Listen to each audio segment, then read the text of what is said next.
मी आज पातळ पोह्यांचा चिवडा बनवणार आहे। त्याच्यासाठी मी अर्धा किलो पातळ पोहे घेतलेले आहेत आणि याच्यामध्ये घालण्यासाठी मी 200 ग्राम शेंगदाणे घेतले आहेत आणि हे 100 ग्राम मी सुकं खोबरं घेतलंय, त्याची अशी काप करून घेतली आहेत, काप असं बारीक करून, आणि 100 ग्राम चणा डाळ म्हणजे भाजलेली मिळते ना ती चणा डाळ आहे 100 ग्राम घेतलेली।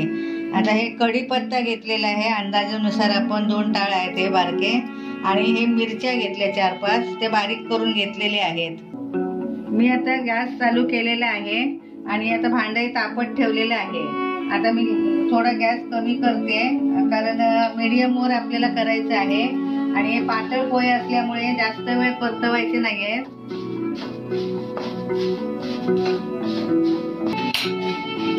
हे बघा आता 2 ते 3 मिनिटं झालेली आहेत। हे बघा खळखळ खळखळ आवाज पण येतोय, म्हणजे चांगले भाजले गेले आहेत। आता मी गॅस बंद करते। हे बघा छानपैकी भाजले आहेत,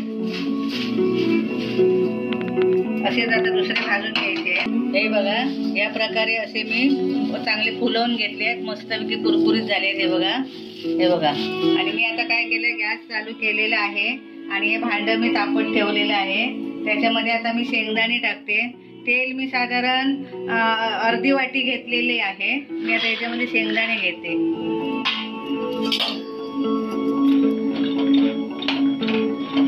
हे आपल्याला असे चांगले परतवून घ्यायचे आहेत तेलामध्ये, चांगले मीडियम गॅसवरच करायचे आहेत आपल्याला। हे बघा शेंगदाणे चांगले तळले गेलेले आहेत, हे बघा व्यवस्थित तळलेले आहेत। मी आता हे शेंगदाणे काढून घेते भांड्यामध्ये।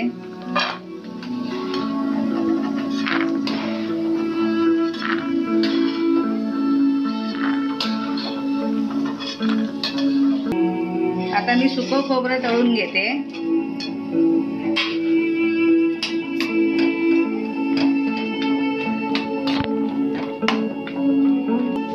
हे बघा खोबरं पण चांगलं तळलेलं गेलंय।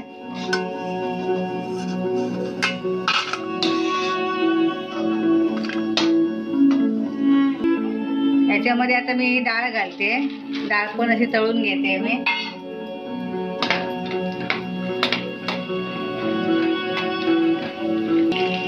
हे बघा डाळ सुद्धा आता चांगली भाजली आहे, तळली गेली आहे बघा।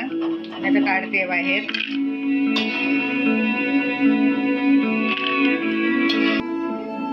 आता हे मसाला मी तयार करते चिवड्यामध्ये घालण्यासाठी। मी आता हे साहित्य काय काय घेतलंय ते बघा। बडीशेप घेतली आहे मी 1 चमचा, जिरं 1 चमचा घेतलाय, चाट मसाला 1 चमचा घेतलाय, हळद 1 चमचा घेतलाय, छोटा चमचा आहे हळद, मीठ घेतलंय चवीनुसार म्हणजे 1 चमचाच आहे, आणि धणे 1 चमचे घेतलेले आहेत। हे सगळं मिश्रण आणि त्याच्यानंतर मी 1 चमचा सगळं घेतलेले आहे, आणि हे 2 चमचे मी साखर घेतली आहे। हे आता मी संपूर्ण वाटून त्याचा मसाला तयार करणार आहे। हे बघा हे आता संपूर्ण मी दाखवलेले साहित्याचा मसाला तयार करून घेतलेला आहे। आता मी गॅस चालू केलेला आहे। आता मी फोडणीची तयारी करते। फोडणीसाठी मी आता मिरच्या बारीक केलेल्या आहेत त्या घालते।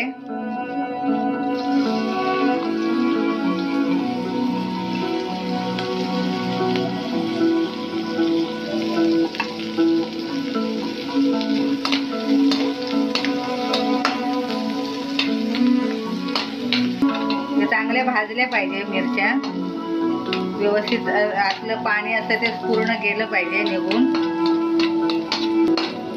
आता मी कढीपत्ता टाकते।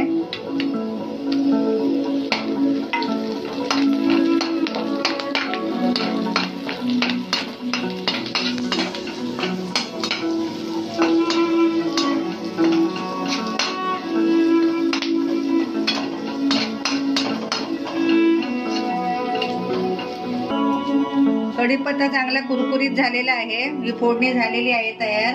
मी आता याच्यामध्ये हे सगळं तळलेलं साहित्य आहे ते घालते।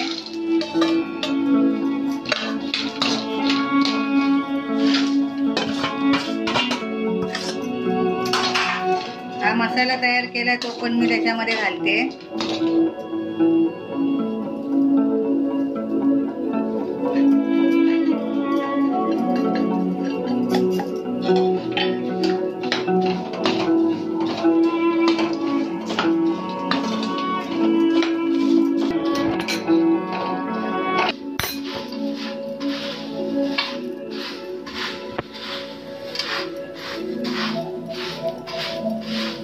हे बघा कुरकुरीत झालेले आहेत एकदम, आणि एकदम वर खाली मी आता करून ढवळून घेते व्यवस्थित. हे बघा चिवडा आपला आता छानपैकी तयार झालेला आहे. याच्यामध्ये तुम्हाला जर काजू गर, बदाम, चारोळी वगैरे काय घालायचं असेल तर तुम्ही घालू शकता.